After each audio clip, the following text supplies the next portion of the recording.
Hey there, folks.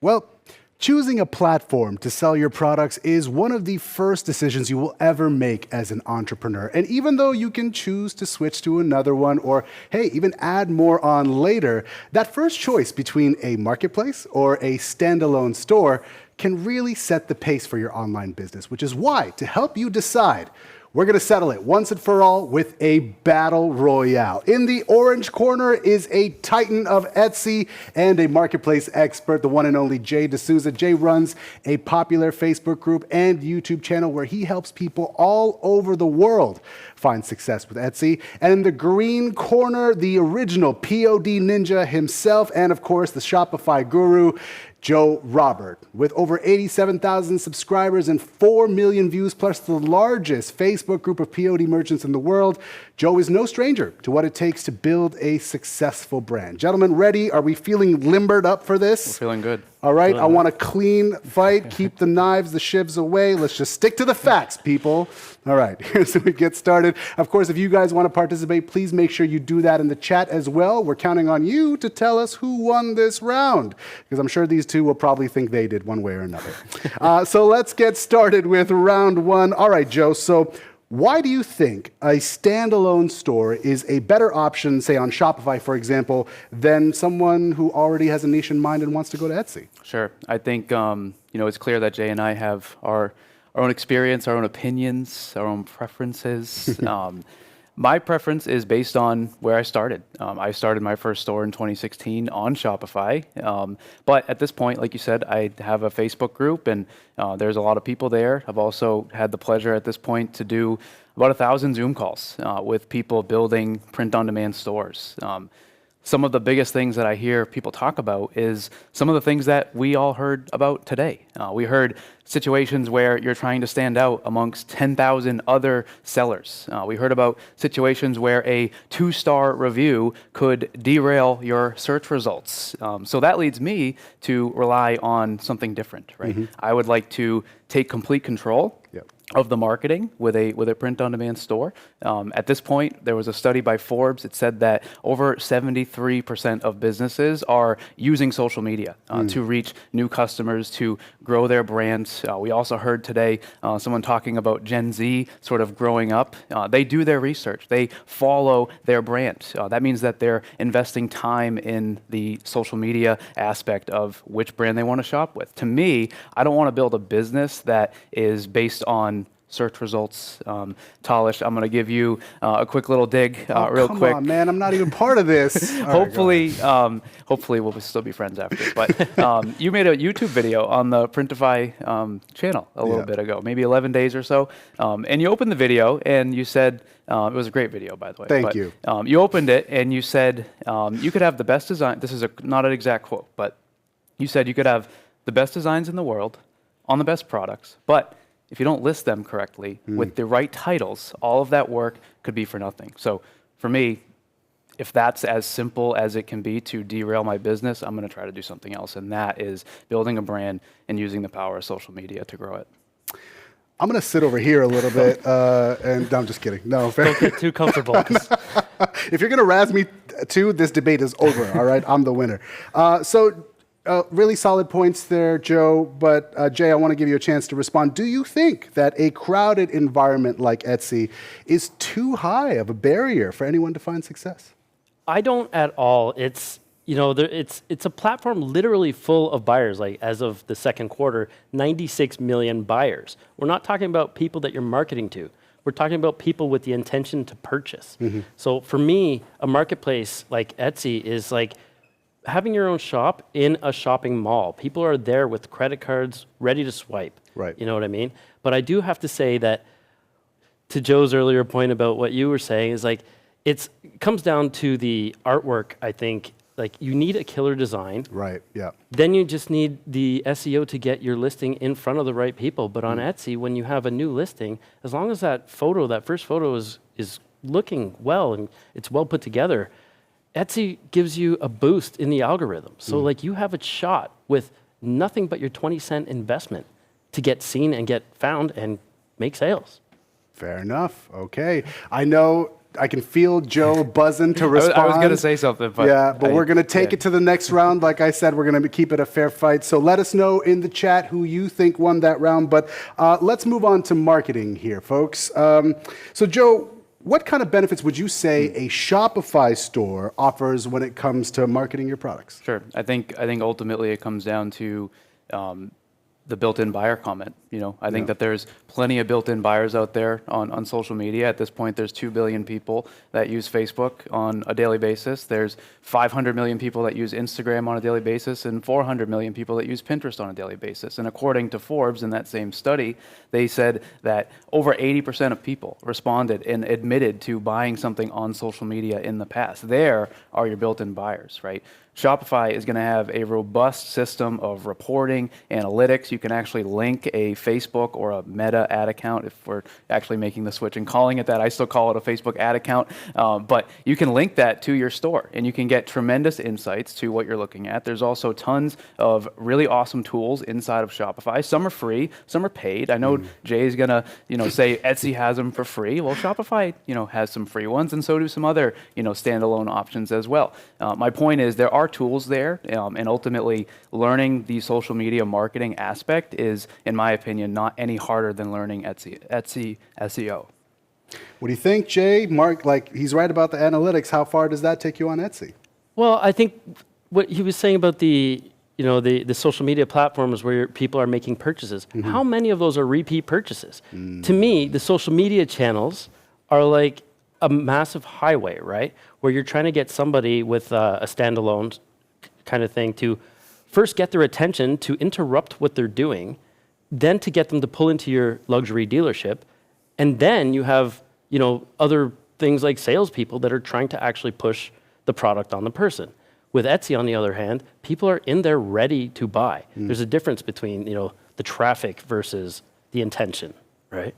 Definitely. I think, speaking of like a luxury dealership, if you're watching, you've probably purchased more than one of the same type of car, right? So I think when it comes to your standalone spot, you're likely going to have those repeat customers.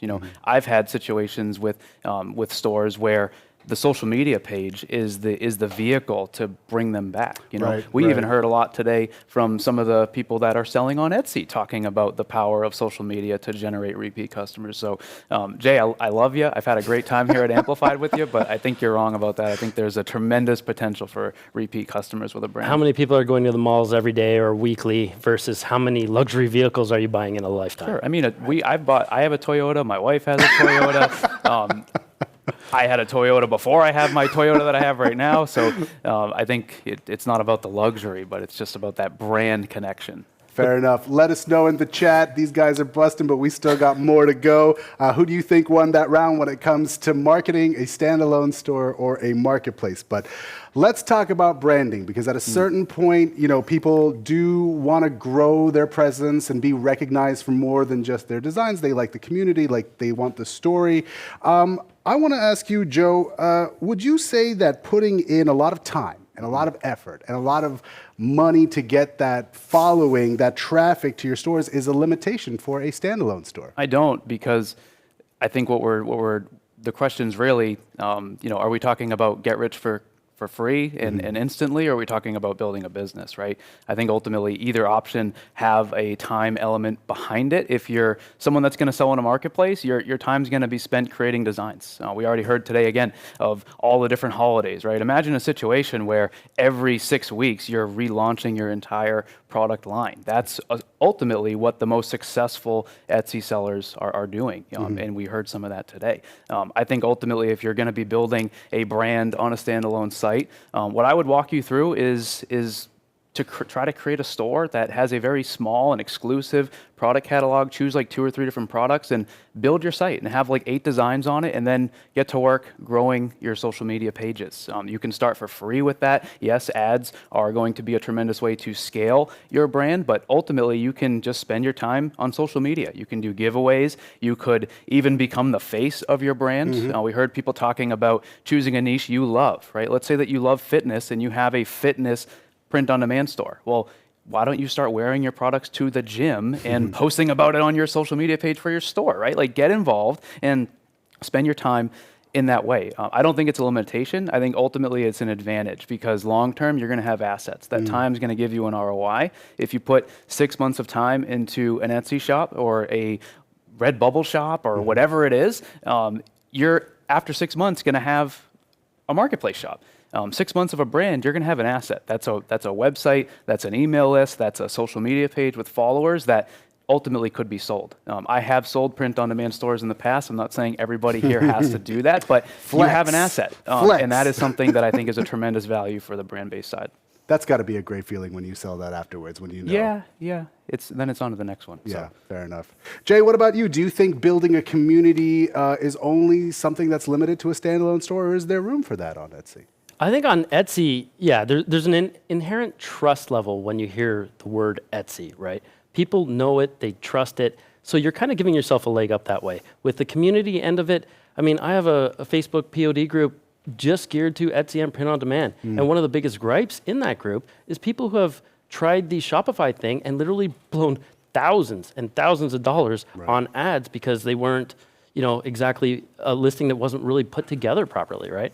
So instead of like trying to, I guess, pump a few or a product-based idea, having maybe 7 or 8 different irons in the pot in terms of, items in your shop that you can list and sell maybe hundreds of times each, as opposed to trying to go for that one and done or two and done kind of glory shot, right? Like you don't want to just sell one massive thing all the time, because I feel like there's a level of, I guess, instability there where one thing goes wrong, or if there's something wrong, or, a timeline, like it'll get stale, right? Like, Yeah. Here's an analogy I give a lot. I think earlier you said it best, right? You need a great design. You need a great concept. If I was someone opening a restaurant, right, and I went around town all day long hanging up flyers for my restaurant, promoting the grand opening, let's say day one, 300 people come in and they say, hey, I saw your flyer. I'm here for your grand opening. And I'm like, awesome, here's the menu. And then they look at it and every single one leaves. Imagine a situation where I go into a restaurant Facebook group and I make a post and I say, are flyers dead? Clearly, the restaurant had issues. Clearly, I was smelly. Maybe the food was smelly. Maybe the food was $80 for a burger, right? There's issues there, right? So what I always say to people, if they're ever in a situation where they're spending thousands on a Facebook ad, an Instagram ad, a Pinterest ad, a TikTok ad, whatever it is, there's a bigger issue there, and it's not the way that you're marketing. It's what you're trying to market.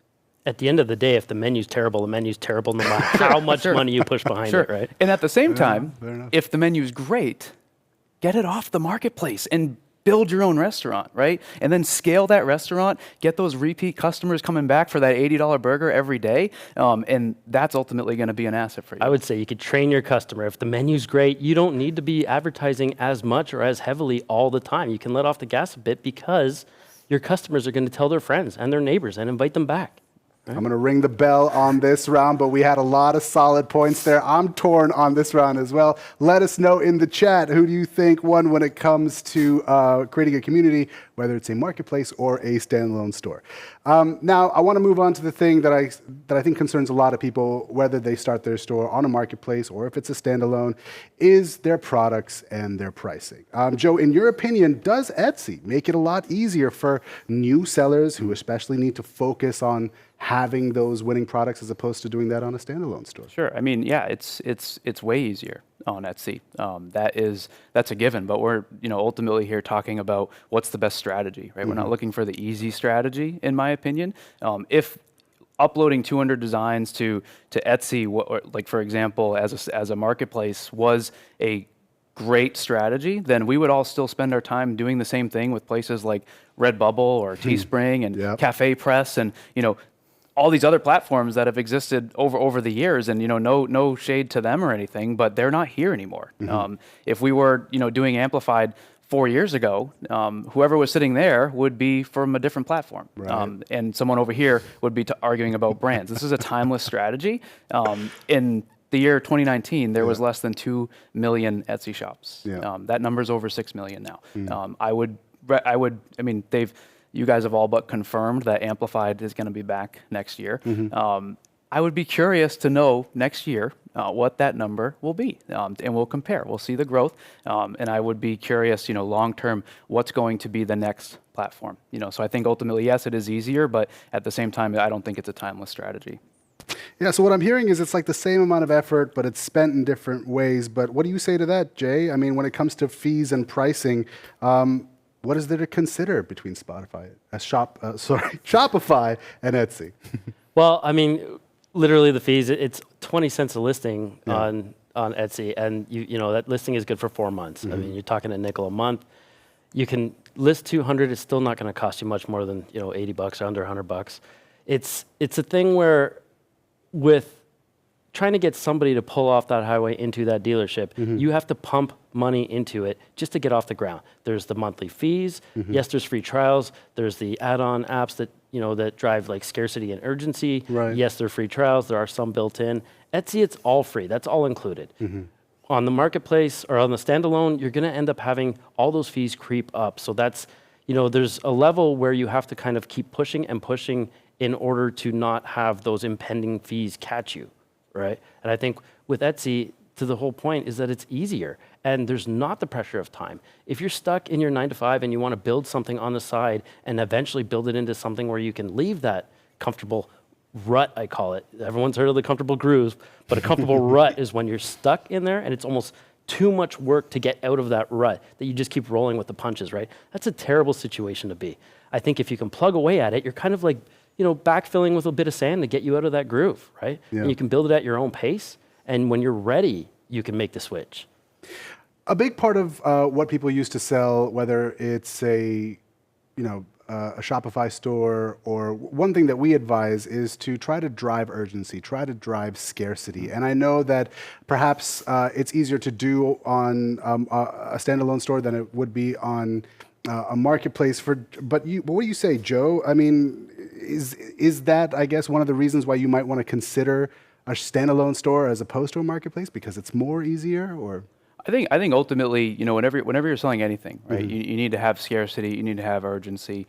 Scarcity means you got to buy it now or it's going to be gone. Urgency means you got to buy it today or it's going to be a different deal. I think I would give it to Etsy. They do a lot with that in terms of helping to increase urgency. There's a lot of built-in things that'll show up on your product listing, talking about how many people are viewing the product and things like that. At the same time, though, all that stuff is possible on Shopify or a lot of other platforms as well. Me personally, I think it's a little gimmicky, if I'm being honest. There's a lot of brands out there that stand on their brands. They run promotions and stuff like that, but they don't do that stuff where it's like 6 left, buy them before they're gone. And, ultimately we're doing POD here, so it's never going to run out because you guys are great at Printify. But ultimately, I think that's probably a tie between the two platforms. Yeah. What about you, Jay? What do you think?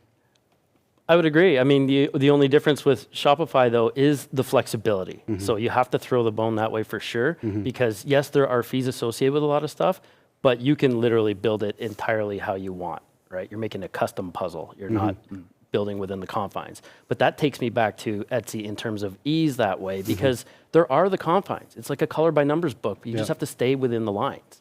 It can be that easy. Right? I think it's a slippery slope though, because you're on one end you're talking about building a business, and on the other end you're talking about quitting your job for free. Right. And ultimately, I think if we're talking about building a business, that means building your own thing. There's some money associated with it. It's a business. There's some startup costs. Ultimately, though, you can totally start a store on Shopify, for example, and you don't need to pay for any of those apps at the beginning. Just pay for your Shopify account, for example. They run promotions all the time. I've seen stuff where there's like a $5 deal for 3 months, or $1 a month for the first 3 months, or something like that. I'm not sure what the actual deal is right now for a new store, but ultimately there are deals on it, and we're talking about a subscription to a service that costs a couple $100 for the year ultimately.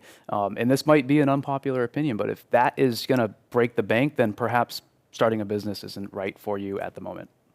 Well, I'm going to let these guys just collect their thoughts for a second here, because we are about to get into our final round. I'm sure a lot of you are in a place where I think you might be kind of decided. And before you toss that into the chat, we're going to let these dudes drop in their final thoughts here. And then please feel free to let us know in the chat which one works for you, whether it is a marketplace or a standalone store. So Jay, let's hear it, pal. What would you say right now if somebody just needed that little edge to choose a marketplace or a standalone store? How would you sell it to them?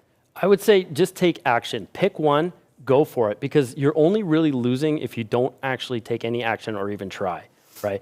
Use any kind of skills or abilities you have and try to play off of that. If you're a little more experienced, maybe the standalone is the way to go. If you're completely new, maybe staying within the confines of a semi-built automated kind of system works better for you too that way, right? What about you, Joe? I think ultimately, if you're gonna start print on demand and you have a great idea, here's the path forward for you with a branded site, with a Shopify store, with a WordPress store, something like that. Take your idea, build what I call a minimum viable site, very similar to the concept of a minimum viable product. You don't want to spend ages building out that site. Get it together and start posting online. Start getting a social media presence. If you have a great idea, just like Jay said, if the menu is good, you are going to succeed with Shopify or Etsy. My plea to you is you're going to have a much better ROI on the standalone, on your own branded site. Long term, you're going to launch ads. Long term, you're going to do email marketing. Long term, you're going to send text messages. Long term, you're going to work with influencers. I talked about a fitness store earlier. Imagine running a fitness store and sending your products to another fitness influencer on Instagram, for example, and having them show your products. Like ultimately, that is the path to grow something awesome. All of which you mentioned are almost automated on Etsy. All of those marketing things. This has to end, and here's the thing. It will now, but it's not going to end for these two because we are about to send them into a room. And if you want to see this discussion take to another level where you can participate as well, please join them there. That is where you can ask them questions directly. So make sure you look out for those rooms. They're going to be starting very soon. Jay and Joe, I feel like we're coming out of this a lot better friends than I thought we were going to be, which is good. We're good. We're still good, right? Hopefully, yeah. You guys are going to still see each He's other. an all right yeah, guy. we're going to go hang out and eat some pizza. Let's just give each Come other chat. give each other a hug afterwards. This is really great. Thank you so much for doing this for us today. Thanks so much for having us. Coming up next, you will get to meet Printify's Chief Product Officer, Ashish Chopra. He is standing by with some other very talented people from Printify that we are very excited for you to meet. They are going to finally reveal our latest and game-changing new features and how you can use our platform to turn your dreams into a reality.